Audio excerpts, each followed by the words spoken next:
જય સ્વામિનારાયણ। આજે રવિવાર, રવિભાઈની સાથે મારો વિડીયો તમે જોવો છો, પરંતુ સબસ્ક્રાઇબ કરવાનું બાકી રહી જાય છે। સબસ્ક્રાઇબ કરી અને અમારી ટીમનો ઉત્સાહ વધારજો। એવા 10 મની મેનેજમેન્ટના પગલા વિશે આજે હું વાત કરીશ તમને। કેટલા? 10। બહુ ધ્યાનથી સાંભળજો અને જો નોટ પેન રાખતા હોય તો લખી પણ લેજો, કારણ કે લખેલું વંચાશે। ઘણા લોકો શું કરે છે કે ફોટો પાડી લે તો કે હું વિડીયો જોઈ લઈશ, વિડીયો જોવાનું યાદ નથી આવતું।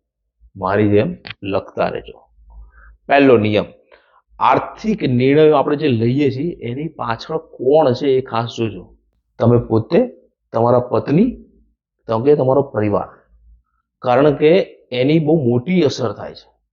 બીજો નિયમ, ઓર્ગેનાઇઝડ પ્લાનિંગ સાથે મની મેનેજમેન્ટ કરજો।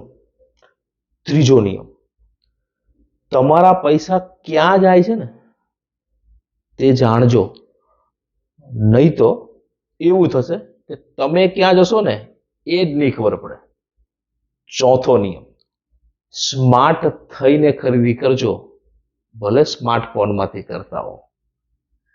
પાંચમો નિયમ, તમારા દેવાને ઓછું અને રિવ્યુ કરજો, કારણ કે હંમેશા લોન લેવા વાળા અમીર થતા જ નથી, જે લોન આપનારી કંપની છે ને એ જ અમીર થઈ છે। માટે બને ત્યાં સુધી લોન લેવાનું ટાળજો। જો સક્ષમ હોય તો લોન આપજો ખરા પાછા। છઠ્ઠો નિયમ, તમારો ક્રેડિટ રિપોર્ટ ખૂબ સારો રાખજો, તો લોકો તમને ઉધાર આપશે। ક્યારે આપશે? જ્યારે તમે સમય પાછા આપશો તો।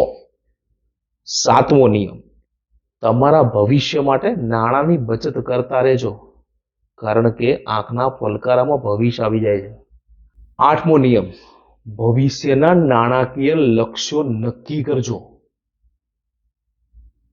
નહીં તો મુશ્કેલી વધતી જશે ને વધતી જ જશે।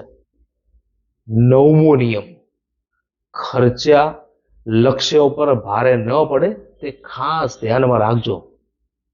શું કીધું? ખર્ચા લક્ષ્ય ઉપર ભારે ન પડે એવું ખાસ ધ્યાનમાં રાખજો। દસમો નિયમ, પૈસાનું રોકાણ શિસ્ત સાથે કરજો। જેમાં બંધન હોય ને એમાં તમે નિયમિત રહી શકો છો। તો બંધન એટલે શું? એલઆઈસીની પોલિસી, જેમાં 20 વર્ષ સુધી તમે નિયમિત રીતે બચત કરી શકો। એટલા માટે એલઆઈસી 20 વર્ષની ટર્મ રાખે છે।